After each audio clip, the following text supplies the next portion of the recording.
A história de Roma começa com uma lenda. Em 753 a.C., dois irmãos gêmeos, Rômulo e Remo, fundaram uma cidade às margens do rio Tibre. Sua história, envolta em mito e folclore, conta sobre seu nascimento milagroso e seu abandono. Criados por uma loba, os gêmeos sobreviveram contra todas as probabilidades. Rômulo, destinado à grandeza, acabou matando seu irmão Remo em uma disputa pela localização da cidade. Com Remo fora do caminho, Rômulo se tornou o único fundador e primeiro rei de Roma. A cidade, que recebeu o nome de seu fundador, se tornaria um dos maiores impérios da história. A lenda de Rômulo e Remo, passada de geração em geração, destaca a importância do destino e da ambição na cultura romana. Ela se tornou uma história definidora, moldando a identidade romana e justificando a crença em seu próprio destino. Apesar de suas origens míticas, a história de Rômulo e Remo forneceu um poderoso mito fundador para o povo romano. Instilou neles um senso de orgulho, destino e a crença em sua própria excepcionalidade. Durante séculos, Roma foi governada por reis. No entanto, em 509 a.C., um evento crucial ocorreu que mudaria para sempre o curso da história romana. O último rei romano, Tarquínio, o Soberbo, foi deposto. Seu governo tirânico alienou o povo romano, levando a uma revolta popular. A expulsão de Tarquínio marcou o fim da monarquia romana e o início da República Romana. Os romanos, cansados do poder absoluto, estabeleceram uma nova forma de governo baseada no poder compartilhado e na participação cidadã.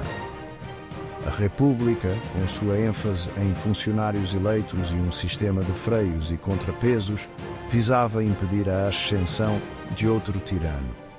Este novo sistema, embora complexo, provou ser notavelmente bem-sucedido. Ele lançou as bases para a expansão e domínio de Roma nos séculos seguintes. A República Romana tornou-se um modelo para futuras repúblicas, influenciando o pensamento político por gerações.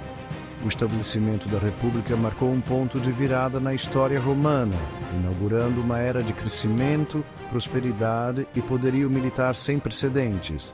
Foi durante a República que Roma lançaria as bases para seu futuro império. A República Romana, movida pela ambição e pela sede de poder, embarcou em um período de expansão sustentada. Por meio de uma combinação de proeza militar, alianças estratégicas e diplomacia astuta, Roma gradualmente estendeu sua influência sobre a Península Italiana. Cidades-estado e tribos que resistiram foram eventualmente conquistadas e incorporadas ao crescente Estado romano. A ascensão de Roma ao domínio não foi isenta de desafios. As guerras púnicas, uma série de 3 conflitos devastadores contra o poderoso Império Marítimo de Cartago, testaram a resiliência e determinação de Roma. Essas guerras, que duraram mais de um século, viram ambos os lados sofrerem perdas imensas. No entanto, Roma acabou por sair vitoriosa, garantindo sua posição como a potência dominante no Mediterrâneo. As guerras púnicas, particularmente a Segunda Guerra Púnica contra Aníbal, tornaram-se lendárias na história romana, mostrando a coragem, disciplina e brilho estratégico do exército romano. A conclusão bem-sucedida das guerras púnicas marcou um ponto de virada na história romana. Com Cartago vencida, Roma estava livre para expandir sua influência para o leste, conquistando a Grécia, a Macedônia e, eventualmente, os reinos helenísticos do Mediterrâneo Oriental. No século I a.C., a República Romana, antes um símbolo de estabilidade e prosperidade, enfrentava um período de turbulência interna e crise. décadas de guerra e expansão cobraram seu preço, levando à agitação social, desigualdade econômica e instabilidade política. Foi durante este período tumultuado que Júlio César, um general brilhante e político ambicioso, ganhou destaque. As façanhas militares de César, particularmente sua conquista da Gália, o tornaram incrivelmente popular entre o povo romano. Suas manobras políticas e alianças, no entanto, o tornaram inimigo da elite romana. Temendo o crescente poder e popularidade de César, o Senado romano ordenou que ele desfizesse seu exército e retornasse a Roma como um cidadão comum. César, reconhecendo a ameaça que isso representava para suas próprias ambições, tomou uma decisão fatídica. Em 49 a.C., ele cruzou o rio Rubicão, a fronteira entre a Itália romana e a Gália Cisalpina, com suas legiões efetivamente declarando guerra ao Senado romano. Este ato, um desafio direto à autoridade do Senado, mergulhou Roma em uma sangrenta guerra civil. A vitória de César na Guerra Civil marcou o fim da República Romana e abriu caminho para o estabelecimento do Império Romano. Após o assassinato de César em 44 a.C., Roma mergulhou em outro período de guerra civil. O filho adotivo de César, Otávio, mais tarde conhecido como Augusto, saiu vitorioso após uma longa e sangrenta luta contra Marco Antônio e Cleópatra. Augusto, um político astuto e um administrador capaz, reconheceu a necessidade de estabilidade e unidade após décadas de conflito.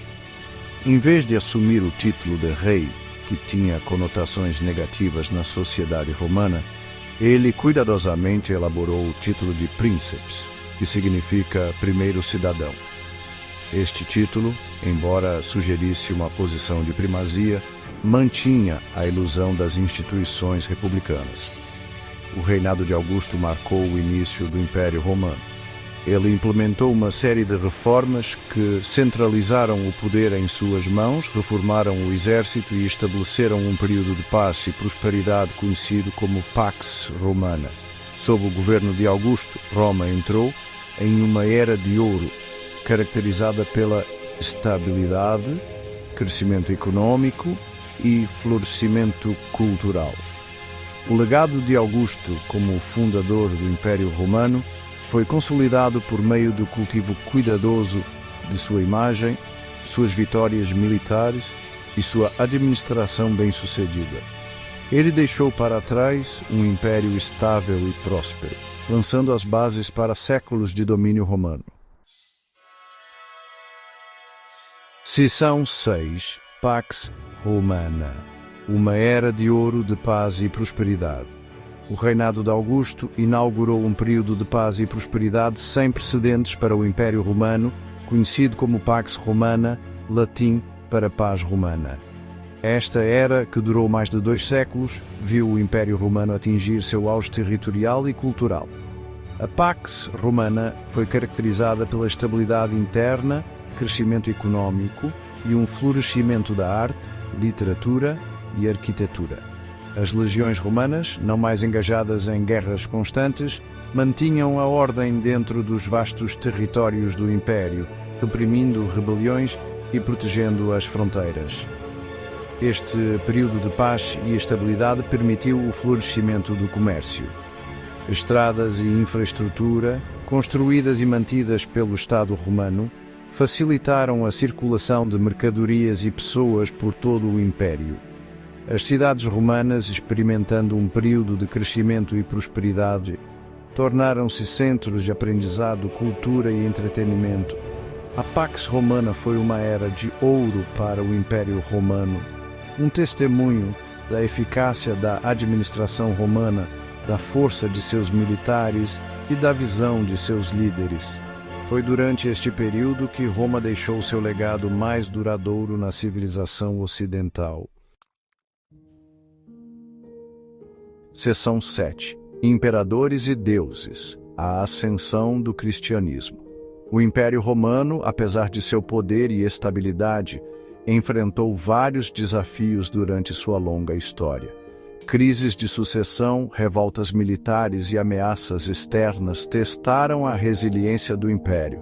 O reinado de Nero, famoso por sua crueldade e extravagância, foi marcado por escândalos, conspirações e o grande incêndio de Roma em 64 d.C.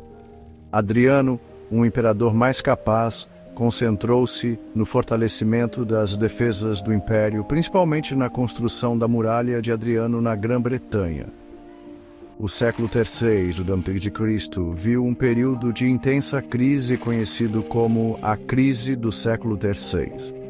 Instabilidade política, turbulência econômica e invasões externas ameaçaram destruir o império. Foi durante este período que o Império se dividiu em duas metades, o Império Romano do Ocidente e o Império Romano do Oriente, em uma tentativa de melhorar a governança e a estabilidade. Em meio a essa turbulência, uma nova religião, o cristianismo, estava se espalhando por todo o Império. Inicialmente perseguido, o cristianismo ganhou reconhecimento oficial sob o imperador Constantino I no início do século IV d.C. A conversão de Constantino e seu subsequente apoio ao cristianismo tiveram um impacto profundo no Império Romano e no desenvolvimento da civilização ocidental. Seção 8. A queda de um império. Conflitos internos e ameaças externas. No século IV d.C., o Império Romano do Ocidente estava em declínio. Uma combinação de fatores contribuiu para seu colapso final, incluindo instabilidade política, declínio econômico e pressão implacável de invasores externos. O Império, enfraquecido pela corrupção, gastos excessivos e um declínio na virtude cívica, lutava para manter seus vastos territórios. O exército romano, outrora o orgulho do império, dependia cada vez mais de mercenários estrangeiros. Essa dependência de soldados não romanos corroeu a eficácia e a lealdade do exército. Enquanto isso, as tribos germânicas, empurradas para o oeste pelos hunos, exerciam pressão crescente sobre as fronteiras do império. Os visigodos, vândalos e ostrogodos, entre outros, cruzaram os rios Reno e Danúbio, buscando terras e pilhagem dentro das fronteiras do império. O saque de Roma pelos visigodos em 410 d.C. e novamente pelos vândalos em 455 d.C. foram simbólicos do declínio do Império Romano do Ocidente. Esses eventos, antes impensáveis, chocaram o mundo romano, demonstrando a vulnerabilidade do império e a erosão de seu antigo poder. Em 476 d.C., o último imperador romano ocidental, Rômulo Augusto, foi deposto pelo chefe germânico Odoacro. Este evento é tradicionalmente considerado como o marco da queda do Império Romano do Ocidente. Seção 9. O legado duradouro de Roma.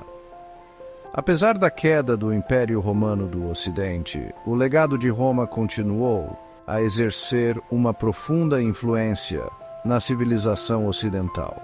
O direito romano, a língua, a arquitetura e o pensamento político moldaram o desenvolvimento da Europa e do mundo em geral. O direito romano, com sua ênfase na justiça, equidade e Estado de Direito, formou a base de muitos sistemas jurídicos na Europa. O latim, a língua da Roma antiga, tornou-se a língua da erudição, da diplomacia e da Igreja Católica. E sua influência é evidente em muitas línguas modernas. A arquitetura romana, caracterizada pela grandiosidade, funcionalidade e uso inovador de materiais como o concreto, deixou uma marca indelével na arquitetura ocidental. O Coliseu, o Panteão e os aquedutos são testemunhos da engenharia romana e do gênio arquitetônico. O Império Romano, apesar de suas falhas, deixou um legado duradouro. Suas contribuições para o direito, língua, arquitetura e pensamento político continuam a moldar nosso mundo hoje. O estudo da Roma antiga fornece insights valiosos sobre as complexidades do poder, a ascensão e queda de impérios e a influência duradoura do passado no presente.